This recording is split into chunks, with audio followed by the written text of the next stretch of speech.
दोस्तों, बहुत ही महत्वपूर्ण संदेश है। कृपया एक बार सुने जरूर। गैर हाजिर कंधे। विश्वास साहब अपने आप को भाग्यशाली मानते थे। कारण यह था कि उनके दोनों पुत्र आईआईटी करने के बाद लगभग 1 करोड़ रुपए का वेतन अमेरिका में प्राप्त कर रहे थे। विश्वास साहब जब सेवानिवृत्त हुए तो उनकी इच्छा हुई कि उनका एक पुत्र भारत लौट आए और उनके साथ रहे।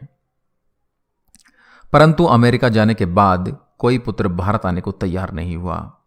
उल्टे उन्होंने विश्वास साहब को अमेरिका आकर बसने की सलाह दी। विश्वास साहब अपनी पत्नी भावना के साथ अमेरिका चले गए, परंतु उनका मन वहां बिल्कुल भी नहीं लगा और वे भारत लौट आए।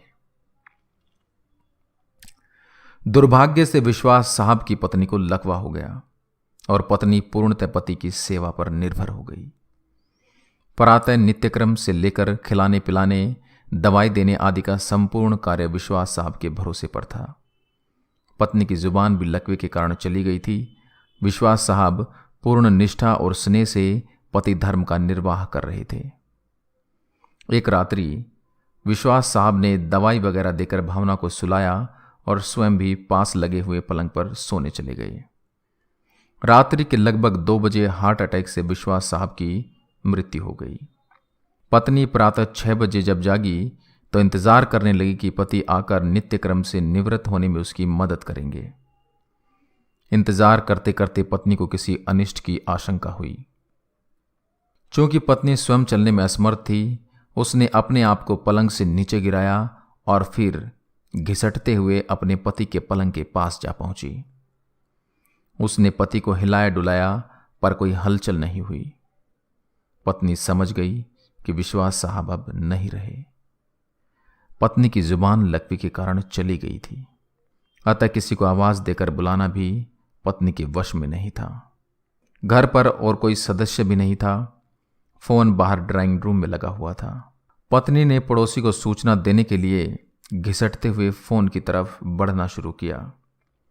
लगभग 4 घंटे की मशक्कत के बाद वह फोन तक पहुंची और उसने फोन के तार को खींचकर उसे नीचे गिराया। पड़ोसी के नंबर जैसे तैसे लगाए।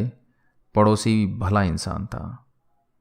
फोन पर कोई बोल नहीं रहा था, पर फोन आया था, अतः वह समझ गया कि मामला गंभीर है। उसने आस पड़ोस के लोगों को सूचना देकर इकट्ठा किया। दरवाजा तोड़कर सभी लोग घर में घुसे। उन्होंने देखा विश्वास साहब पलंग पर मृत पड़े थे तथा पत्नी भावना टेलीफोन के पास मृत पड़ी थी। पहले विश्वास और फिर भावना की मौत हुई। जनाजा दोनों का साथ साथ निकला।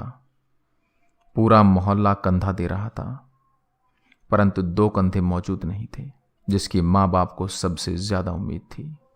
शायद वे कंधे करोड़ों रुपए की कमाई के भार के साथ अति महत्वाकांक्षा से पहले ही दबे हुए थे। लोग बाग लगाते हैं फल के लिए, औलाद पालते हैं बुढ़ापे के लिए। कुछ ही औलाद अपना फर्ज निभा पाते हैं। अति सुंदर कहा है कवि ने, मत शिक्षा दो इन बच्चों को चांद सितारे छूने की। चांद सितारे छूने वाले छू मंतर हो जाएंगे। अगर दे सको शिक्षा तो दो तुम इन्हें चरण छू लेने की। जो मिट्टी से जुड़े रहेंगे वही रिश्ते निभाएंगे। कृपया इसे बच्चों को जरूर सुनाएं। अच्छा लगे तो अपने दोस्तों के साथ शेयर करें। जय हिंद, जय भारत।